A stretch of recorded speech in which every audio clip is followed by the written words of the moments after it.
ભરૂચ શહેરમાં આસ્થા અને ભક્તિ સાથે જયા પાર્વતીના વ્રતનો પ્રારંભ થયો છે। 5 દિવસ સુધી કુંવારી કન્યા મનગમતા જીવનસાથીની કામના સાથે અને પરણિત મહિલાઓ અખંડ સૌભાગ્ય સાથે ભગવાન શિવ અને માતા પાર્વતીની આરાધના કરશે। ભરૂચ શહેરમાં અષાઢ સુદ તેરસથી શરૂ થયેલા જયા પાર્વતી વ્રતનો ભક્તિભાવ સાથે પ્રારંભ થયો છે। વ્રત દરમિયાન કુંવારી કન્યા 5 દિવસ સુધી મીઠા વગરનું મોડું ભોજન ગ્રહણ કરી ભગવાન શિવ અને માતા પાર્વતીની પૂજા અર્ચના કરે છે।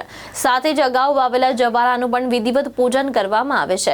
ધાર્મિક માન્યતા મુજબ આ વ્રતથી મનગમતા જીવનસાથીની પ્રાપ્તિ તેમજ અખંડ સૌભાગ્ય અને સુખ સમૃદ્ધિની કામના પૂર્ણ થાય છે। શહેરના મંદિરો અને ઘરોમાં જયા પાર્વતી વ્રતને લઈને ભક્તિમય માહોલ જોવા મળી રહ્યો છે। આ વ્રત આજે અષાઢ 13 થી ગૌરી વ્રત જયા પાર્વતી વ્રત શરૂ કરવામાં આવે છે, જે સળંગ 5 દિવસ સુધી કરવામાં આવે છે ને શંકર ભગવાન માટે પાર્વતી માતાએ જેમ વ્રત કર્યું હતું તેમ ત્યારથી આજ સુધી આ પરંપરા ચાલી આવેલી છે। 5 દિવસમાં મોડું ને મીઠા વગરનું જે ખાવામાં આવે છે એને મોકળા વ્રત પણ કહેવામાં આવે છે। અને આ શિવ મંદિરમાં 5 દિવસ સુધી બધી છોકરીઓ આ વ્રતની ઉજવણી કરે છે અને પૂજા અર્ચના કરે છે। નમસ્તે શારદે દેવી સરસ્વતી મતિ પ્રદે વસત્વ મમ જીવાજય સરળ વિદ્યા પ્રદા ભવ। સર્વને જય શ્રી કૃષ્ણ।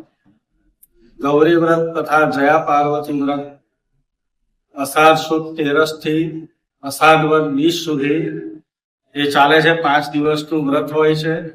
કુંવારિકાઓ છોકરીઓ ગૌરી વ્રત કરીને ઉપવાસ કરે છે અને એનાથી મોટી છોકરીઓ જયા પાર્વતી વ્રત કરે છે અને સારા પતિની પ્રાપ્તિ માટે તથા નાની કુંવારિકાઓ સારું આરોગ્ય અને સારું વિદ્યાભ્યાસ પ્રાપ્ત થાય એના માટે ગૌરી વ્રત કરે છે। અને આ વ્રત જેવી રીતે સીતા માતાએ શ્રી રામજીની પ્રાપ્તિ માટે કરેલું, પાર્વતી માતાએ શિવજીની પ્રાપ્તિ માટે કરેલું, એ જ અનુસાર વર્ષોથી પરંપરા ચાલતી આવે છે।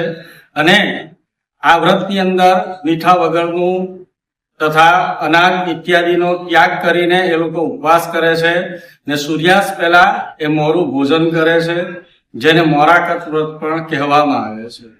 હર હર મહાદેવ। દેવપોળી 11 થી આ ચાતુર્માસની શરૂઆત થાય છે અને એ દિવસથી સૌથી પહેલા તહેવાર આપણો ગૌરી વ્રતનો હોય છે અને તે અષાઢ સુદ 13 થી શરૂઆત થાય છે। કુંવારી કન્યાઓ અને બાળાઓ આ ગૌરી વ્રત કરે છે અને સવારમાં વહેલા ઉઠીને એ લોકો મહાદેવની પૂજા અર્ચન કરવા માટે દરેક શિવ મંદિરમાં જાય છે। અને આ 5 દિવસ દરમિયાન મોળાકત અને ધાન્ય વગરનો ભોજન લેવામાં આવે છે અને સવાર સાંજ પૂજા આરતી અર્ચન કર્યા બાદ ભોજન કરવામાં આવે છે। ઘરમાં પણ નાની બાળાઓ ગોરો કરે છે, એને ધાન્ય અને માટી વડે ટોપલીમાં વાવીને એનું ગોરોનું પૂજન કરવામાં આવે છે 5 દિવસ દરમિયાન। 5 દિવસ બાદ એ ગોરોને પવિત્ર જળમાં એની વિસ્થાપન કરવામાં આવે છે અને એ 5 દિવસ દરમિયાન જે કુંવારી કન્યાઓ આ વ્રત કરે છે જયા પાર્વતીનું, એ વ્રતની નૈવેદ્ય ધરાવી પૂર્ણાહુતિ કરે છે। એટલે આપણો દેશ એક પૌરાણિક માન્યતા, આપણો દેશ ધાર્મિક માન્યતાઓ ધરાવતો દેશ છે, તહેવારોની વંજાર ધરાવતો દેશ છે અને આ જે ગૌરી વ્રતથી દરેક તહેવારની હિન્દુ ધર્મ પ્રમાણે દરેક તહેવારની શરૂઆત થાય છે।